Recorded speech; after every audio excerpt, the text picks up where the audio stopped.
The intake manifold heating elements are located just behind the throttle body in the intake manifold. Begin by removing the engine cover, red arrow. It just lifts straight up and off. With cover off, you can see the two heater elements indicated by red arrows. The procedures for replacing both elements are the same for both sides. Begin by squeezing in on the tab, red arrow, and separating the electrical connection.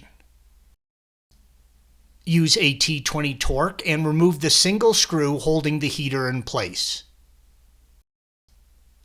Pull the heater straight up and out. The heaters sit in a specific way in the manifold.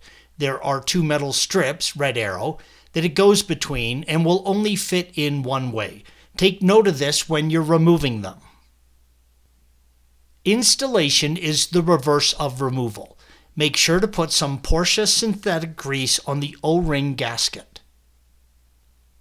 The red arrow indicates the gasket you want to lightly coat before installing.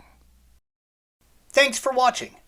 Be sure to subscribe to our channel and check out another video in this series.